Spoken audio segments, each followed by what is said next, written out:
Assalamualaikum warahmatullahi wabarakatuh.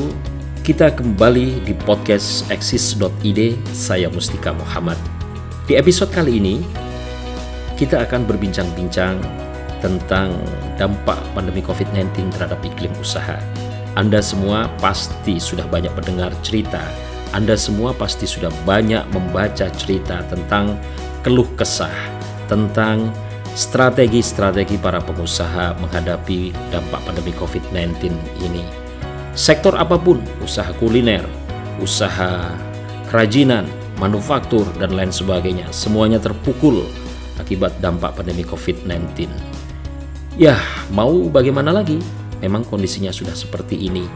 Tetapi apakah tidak ada strategi-strategi atau tips yang bisa dimainkan untuk terus bertahan, untuk terus menjalankan usaha dengan margin yang sangat tipis, bisa dibilang sudah tidak ada margin lagi, tapi paling tidak bisa menutupi biaya operasionalnya.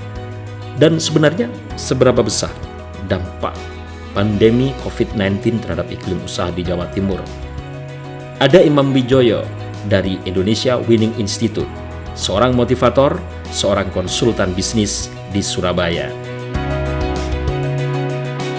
Mas Imam, bagaimana Anda melihat pandemi COVID-19 ini terhadap iklim usaha di Jawa Timur? Dampaknya luar biasa dahsyat, tidak hanya di dalam tataran kesehatan, medis, tetapi juga di dalam bisnis. Banyak sekali pebisnis yang di dalam tataran UMKM, kecil dan menengah, mereka banyak sekali yang terdampak. Ada yang harus menutup banyak cabangnya, ada yang harus menutup sementara, kemudian sambil lihat situasi seperti apa.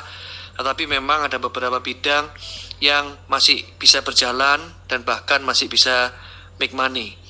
Nah, semoga masih bisa make money itu bisa terus berjalan begitu. Ada juga beberapa pebisnis yang berusaha untuk mempertahankan mati-matian sampai misalkan memprioritaskan keuangannya, tidak memperpanjang dulu kontraknya, tidak menambah dulu cabangnya, tetapi semuanya dicoba untuk masuk ke working from home dulu sambil bertahan begitu. Namun demikian banyak juga yang sampai harus melakukan PHK terhadap timnya. Ada juga yang karyawannya sangat baik sekali, mereka bilang nggak apa-apa Pak, kita semua separuh gaji saja, tetapi jangan sampai ada PHK begitu. Jadi ada banyak sekali solusi-solusi yang ditempuh oleh pebisnis. Ada yang ya memang banyak yang tidak enak begitu, tetapi demi untuk mempertahankan bisnis agar tetap jalan. Nah, jika dampaknya ke ekonomi, maka ekonomi bisa jadi sangat lambat sekali, omset bahkan drop sekali. Ada beberapa teman kalau memprediksi, kalaupun misalkan COVID ini bisa selesai dalam waktu yang cukup pendek, misalkan kita ngomong Juni deh, begitu kan? Nah, dalam waktu Juni sampai Desember untuk mengejar volume, untuk mengejar penjualan, untuk mengejar omset yang seperti yang ditargetkan atau bahkan mau melebihi tahun lalu, sepertinya akan sulit sekali. Ada beberapa teman yang mengatakan mungkin ini bisa mencapai 30% atau 50% saja, itu sudah bagus begitu. Sangat-sangat merisaukan sekali ya. Nah, Mas Imam, kalau Anda lihat sendiri bagaimana dampak ke depannya ya, dampak ke depan pandemi COVID ini terhadap iklim usaha, dampak kira-kira jangka panjangnya seperti apa nih, Mas? Yang nomor mana dampak ke depannya, bisa jadi di dalam iklim usaha, cara kerja juga akan berbeda, Mas. Yang selama ini orang bisa jadi prosedural, karena krisis COVID ini akhirnya banyak SOP yang harus dipotong. Bisa jadi ketika COVID ini selesai, SOP yang selama ini dipertahankan di dalam kasus COVID, mereka bisa melihat bahwa ini akan berubah, maka bisa jadi diperpendek. Gitu. Birokrasi bisa jadi lebih pendek. Kemudian supply chain, di dalam hal supply chain bisa jadi akan berubah. Yang selama ini harus mengandalkan prosedur dari titik A, B, C, D, bisa jadi yang sekarang ada inovasi-inovasi dari pihak supply chain yang memungkinkan bypass dari titik A sampai titik C. Yeah. Nah itu bisa jadi diimplementasikan juga. Bisa jadi juga selama ini yang menjadi distribusi itu sudah distributor atau mereka yang ada di tengah-tengah chain antara produser dan customer yang semakin terhimpit, bisa jadi semakin terhimpit karena hari ini yang bagian produksi mencoba untuk bertahan, untuk langsung menggarap pasarnya, untuk mendapatkan pasarnya ke end user melalui online itu tadi dan melalui beberapa cara yang lain. Servisnya juga bisa ditingkatkan lagi melalui dunia maya sehingga tatarannya juga akan berubah. Di dalam sumber daya manusia juga bisa jadi berubah. Hari ini di Surabaya sudah ada banyak perusahaan yang menerapkan working tetapi tidak perlu ngantor begitu. Sebelum COVID ini tidak perlu ngantor, mereka bisa menerapkan cara penilaian sendiri dengan cara mereka sendiri menggunakan poin atau apapun itu setiap bulan yang akan dievaluasi. Nah hal itu bisa jadi semakin marak sehingga teman-teman di milenial yang suka tidak perlu jam kerja bisa jadi terobati di sini.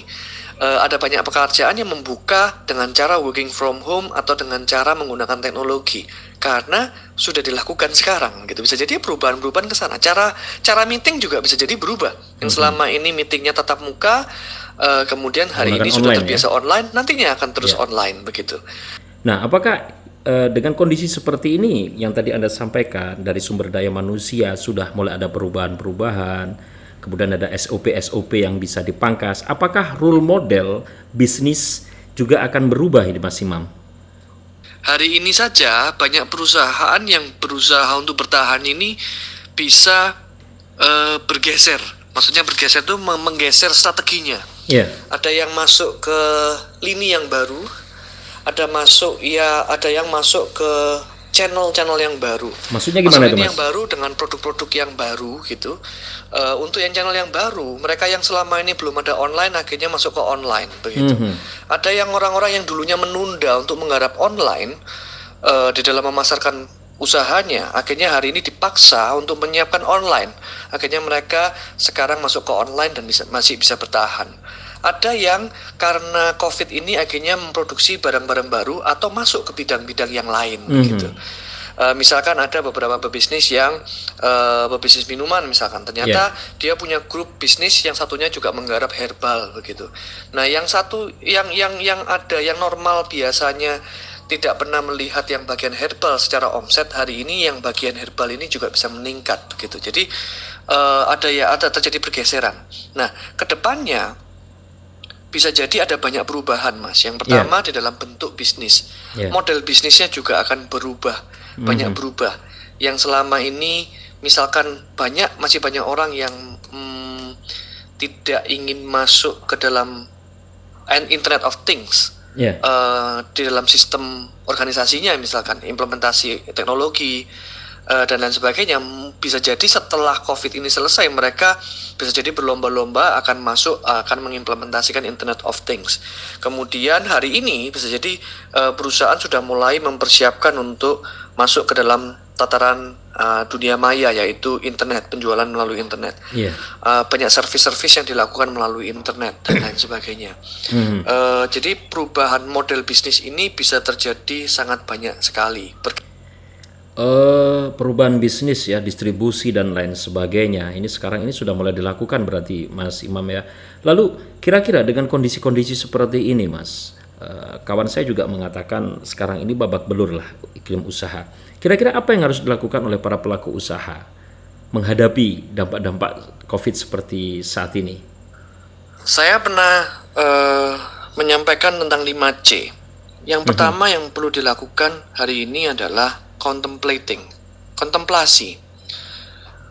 Segala sesuatu yang terjadi ini, mari kita lihat hikmahnya. Apa yang sedang Sang Khalik ingin berikan kepada kita? Bagaimana kita memaknai kejadian ini? Apa yang ingin Sang Khalik sampaikan kepada kita? Mungkin ini juga merupakan saat yang tepat untuk semakin mendekatkan diri kepada Sang Hidup, untuk melihat, untuk merefleksikan kembali apa saja PR kehidupan yang belum kita selesaikan, apa saja hal-hal yang harus kita lakukan tetapi belum kita lakukan. Maka yang bisa kita lakukan kontemplasi. Yang kedua adalah create moment, Mas. Create moment, baik itu create moment dengan berusaha di dalam tataran bisnis maupun create moment di dalam tataran keluarga. Mungkin selama ini karena kesibukan kita tidak punya momen-momen tertentu. Nah, hari ini yuk kita pakai momen ini untuk mendekatkan kita dengan keluarga kita. Begitu juga untuk bisnis, kita create momen untuk mendekatkan diri kepada tim kita.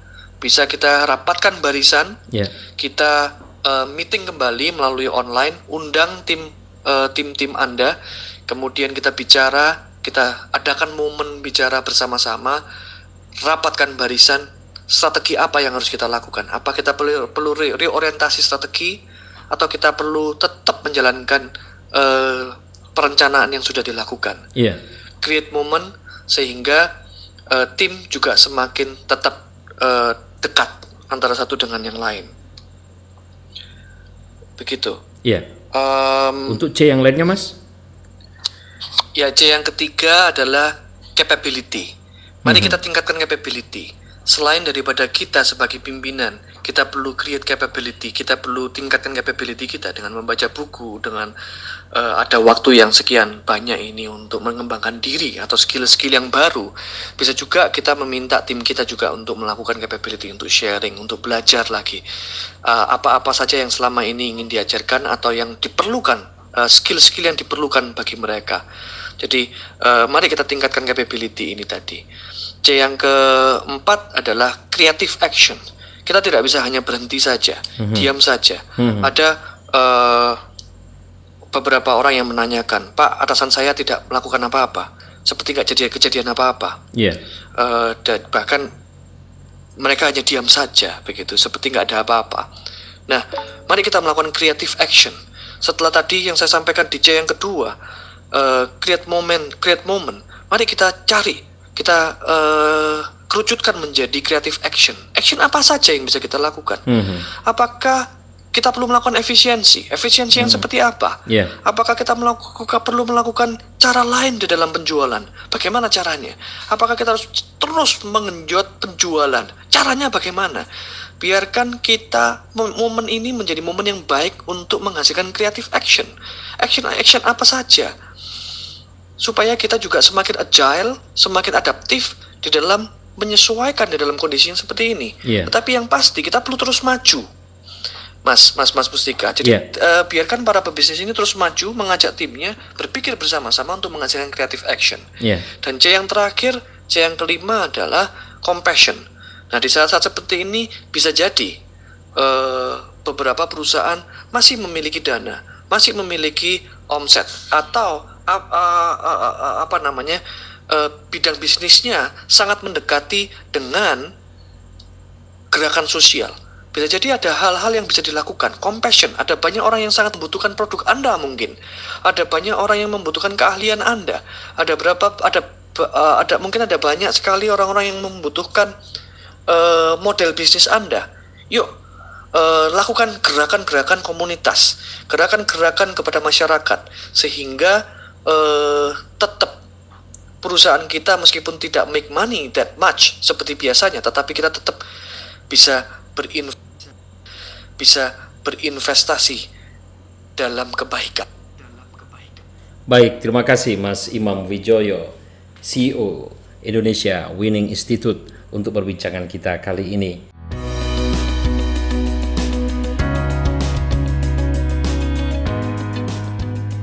Banyak hal yang tadi sudah disampaikan oleh Mas Imam Wijoyo, bagaimana kita sebagai pelaku usaha atau Anda sebagai pelaku usaha bisa mempertahankan usaha Anda dengan meng-create sesuatu, dengan melakukan hal-hal yang kreatif, jemput bola, distribusi berubah. Mungkin yang sebelumnya masih belum menggunakan sistem pemasaran secara online, sekarang inilah waktunya untuk jemput bola, menjemput pasar-pasar untuk segera bisa mengkonsumsi produk-produk kita. Baik, demikian perbincangan podcast Eksis kali ini. Saya Mustika Muhammad, sampai jumpa.